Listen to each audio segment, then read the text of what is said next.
یہ جو اخیر کے 10 دن ہیں شب قدر کے اعتبار سے بڑے قیمتی 10 رات اور بڑے قیمتی 10 دن ہیں، اور اسی شب قدر کو پانے کے لیے نبی پاک صلی اللہ علیہ وسلم نے پوری زندگی اعتکاف فرمایا۔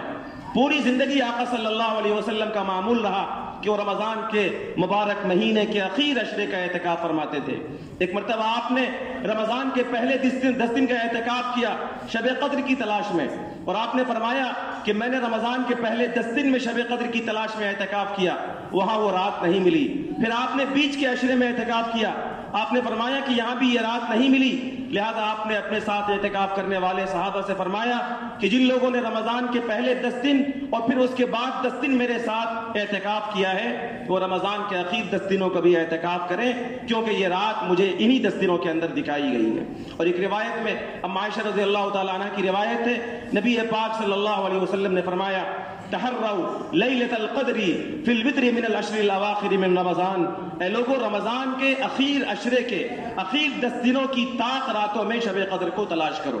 اخیر 10 دن جو اس مہینے میں بدھ کے دن سے شروع ہو رہا ہے، اس کی طاق راتیں 21، 23، 25، 27 اور 29 نبی پاک صلی اللہ علیہ وسلم نے فرمایا کہ ان طاق راتوں میں شب قدر کو تلاش کرو، اور اسی رات کی تلاش میں اور اسی رات کی فضیلت کو پانے کے لیے نبی پاک صلی اللہ علیہ وسلم کے بارے میں ام عائشہ فرماتی ہے کان رسول اللہ صلی اللہ علیہ وسلم یعتکف العشر الاواخر من رمضان حتی توفاہ اللہ، کہ سرکار دو عالم صلی اللہ علیہ وسلم پوری زندگی رمضان کے اخیر عشرے کا اعتکاف کرتے رہے، یہاں تک کہ اللہ نے انہیں اپنے پاس بلا لیا، اور جب آپ دنیا سے چلے گئے تو آپ کے جانے کے بعد آپ کی پاک بیویوں نے بھی اپنے گھروں کے اندر اعتکاف کی اس مبارک سنت کو قائم رکھا۔ میرے بھائیوں، ہم آج دنیا کے اندر اپنے بچوں کی راحت کے لیے، اپنے گھر والوں کے آرام کے لیے سالوں برسوں پردیس رہتے ہیں۔ ہم اپنے گھر والوں کی راحت کے لیے اور اپنے بچوں کے مکان کا انتظام کرنے کے لیے ہمارے بھائی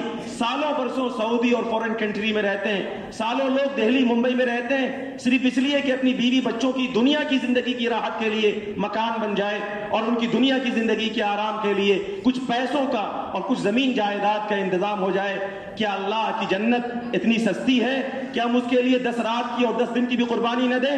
کیا اللہ رب العالمین کی ہمیشہ کی جنت کیا اس لائق نہیں ہے کہ ہم اپنے گھر سے اور اپنے ہر گھر سے کم از کم ایک فرد کو تیار کریں اس بات کے لیے کہ وہ رمضان کے اس اخیر عشرے میں اللہ کے در پہ آ کر پڑ جائے اور اپنے روٹھے رب کو اس وقت تک نہ چھوڑے جب تک کہ وہ روٹھا رب مان نہ جائے، اور جب تک کہ وہ رب ہمیں جہنم سے خلاصی اور جنت کا پروانہ نہ دے دیں۔ میرے بھائیوں اور میرے بزرگوں، یقیناً اللہ کی جنت کی نعمتیں اس لائق ہیں، اور ہمیشہ کی زندگی کا آرام اگر ہمیں پانا ہے تو ہماری یہ ذمہ داری ہے کہ رمضان کے اس اخیر عشرے کا اعتکاف کا بھی اہتمام فرمائیں۔ یہ ہمارے نبی صلی اللہ علیہ وسلم کی پوری مبارک زندگی کی مبارک سنت ہے، اور اس کے بعد صحابہ کی، تابعین کی، تبع تابعین کی، اور آج تک تمام اولیاء اللہ اور بزرگان دین کی، اسلاف کی یہ مبارک سنت رہی ہے کہ وہ رمضان کے اس اخیر عشرے کا اعتکاف فرماتے رہے ہیں۔ تو رمضان کا اخیر عشرہ جو اس مبارک مہینے میں بدھ کے دن سے شروع ہو رہا ہے،